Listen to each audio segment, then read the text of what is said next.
ఈరోజు ఈ వాక్యం వింటున్న శ్రోతలందరికీ మన ప్రభు రక్షకుడైన యేసుక్రీస్తు నామంలో శుభములు.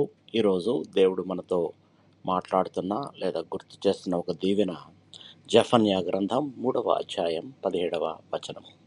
నీ దేవుడైన యెహోవా నీ మధ్య ఉన్నాడు, ఆయన శక్తిమంతుడు, ఆయన మిమ్మల్ని రక్షించును. ప్రియులారా, మన జీవితంలో ఎన్నో సవాళ్ళు, భయాలు, నిరాశలు నిత్యం ఎదురవుతుంటాయి.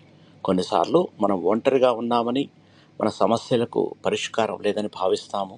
అయితే ఈ వాక్యం మనకు గొప్ప ధైర్యాన్ని ఇస్తుంది. దేవుడు ఎక్కడో దూరంగా లేడు, కానీ ఆయన మన మధ్యనే ఉన్నాడు.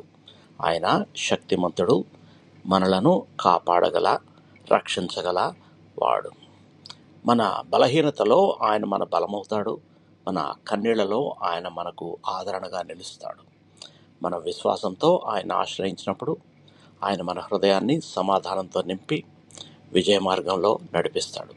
కాబట్టి ఏ పరిస్థితుల్లోనైనా భయపడకండి.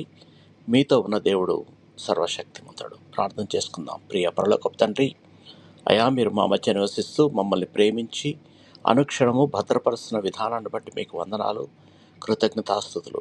మా భయాలను, ఆందోళనను తొలగించి మీ సన్నిధి యొక్క సమాధానాన్ని మాకు అనుగ్రహించండి. ప్రతి కష్ట క్లిష్ట పరిస్థితుల్లో మీ శక్తిని అనుభవించినట్లు మమ్మల్ని బలపరచండి. నిత్యము నీ రక్షణలో నడుచుకుంటూ విశ్వాసంలో స్థిరంగా ఉంటకు సహాయం చేయమని మా ప్రభును, మీ ప్రియకుమారుడైన యేసుక్రీస్తు ప్రశస్త నామంలో ప్రార్థించి వేడుకొంచున్నాము తండ్రి. ఆమేన్. దేవుడు మిమ్మల్ని బహుగా దీవించి భద్రపరచునుగాక.